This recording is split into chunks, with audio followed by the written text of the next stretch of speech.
வணக்கம், இது ஆர்த்தி கஃபே.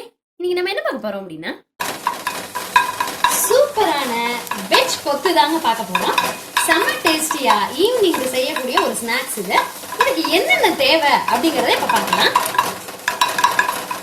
அரை கப்பு கடலை மாவு, 4 டீஸ்பூன் அரிசி மாவு, 2 சிட்டிக்க மஞ்சள் பொடி, தேவையான அளவுக்கு உப்பு, அது எல்லாத்தையும் தண்ணி விட்டு இந்த பதத்துக்கு கரைச்சி வச்சிருக்கேன்.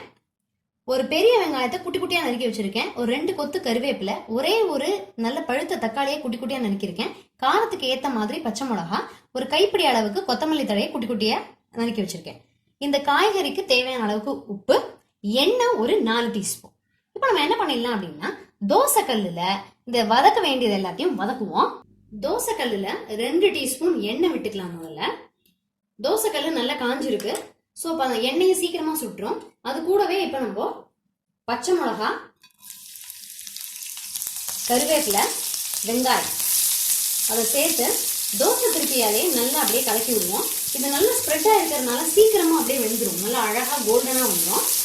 வெங்காயம் நல்லா வதங்கின உடனேயே நம்ம வந்து தக்காளியை சேர்த்து வதக்கலாம். வெங்காயம் கமகமன்னு வதங்கிடுச்சு. இது கூட தக்காளி சேர்த்துருவோம். தக்காளியும் கொஞ்சம் வதங்கிட்டோம். இதுக்கு தேவையான அளவுக்கு உப்பு இப்பயே சேர்த்துடலாம்.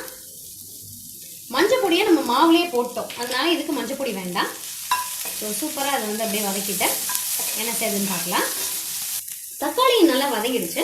வதக்கினதை அப்படியே பரவலாக பண்ணியிருக்கேன் தோசைக்கல்லில்.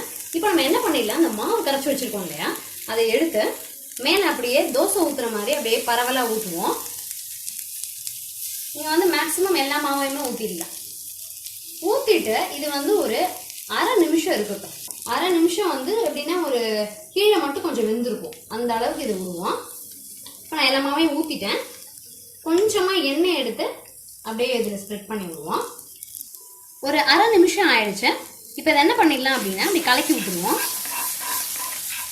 இப்படி கலக்கி விட்டுட்டோம் அப்படின்னா குட்டி குட்டி பீஸாக கொஞ்சம் நேரத்தில் தானாகவே அப்படியே செப்பரேட் ஆகிடும். இது இப்படி கலக்கி விட்டுட்டு கொஞ்சமாக இதுக்கு எண்ணெய் விட்டுடலாம். ஸோ இது மாவு இன்னும் வேகணுங்கிறதுனால உங்களுக்கு அப்படி தெரியுது. இன்னும் கொஞ்சம் நேரத்தில் தானாகவே சின்ன சின்னதாக ஸ்ப்ரெட் ஆகிடும். இதில் கொஞ்சம் எண்ணெய் விடுவோம். வச்சிருக்க எண்ணெயை கொஞ்சம் கொஞ்சமாக அப்பப்போ இதில் சேர்த்துடலாம். இடையில கொஞ்சம் தீயை வந்து ஹை ஃப்ளேமில் வச்சுக்கோங்க. கருகாமல் ஆனால் நீங்கள் கையால் இப்படி தோசை திருப்பியால் அப்படி பண்ணி விடணும். அப்படியே கொஞ்சம் கொஞ்சமாக அப்படியே செப்பரேட் ஆக ஆரம்பிக்குது. செம்ம டேஸ்டாக இருக்குங்க. இது வந்து காஃபியோட சூப்பராக இருக்கும்.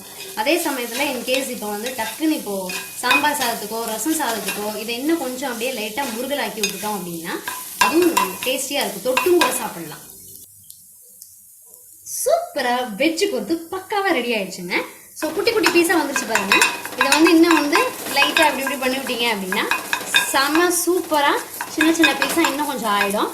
நல்லா அழகாக ஃப்ரை ஆயிருக்கு. செம்ம டேஸ்ட், செம்ம வாசனை, எல்லாமே பக்கவா இருக்கு. ஸோ இந்த ஸ்டேஜில் நம்ம தோசைக்கல்ல நிறுத்திடலாம். நிறுத்திட்டு பரிமாறுறதுக்கு முன்னாடி இது சூடா இருக்கும் போதே கொத்தமல்லி தழை இருக்குல்ல, அதை வந்து அழகா அப்படி தூவிடணும். அந்த சூட்லயே கொத்தமல்லி தழை செமையா அதுக்குள்ள இறங்கிடும். வாசனையும் கம கம கமன் இருக்கு. பார்க்கறதுக்கு கலர்ஃபுல்லா சூப்பரா இருக்கு. ரொம்ப ரொம்ப ஈஸியா செஞ்சிடலாம். இது செஞ்சு முடிக்கிறதுக்கு 5லேருந்து ஒரு 7 நிமிஷம் தாங்க ஆகும். செம்ம ஈஸி ரெசிபி. இன்னைக்கு ஈவினிங் கண்டிப்பா உங்க வீட்டுல இருந்து நீங்க செஞ்சு பாருங்க. எனக்கு எப்படி இருந்ததுன்னு சொல்லுங்க. இன்னும் ஒரு சூப்பரான ரெசிபியில சந்திக்கலாம். தேங்க்யூ.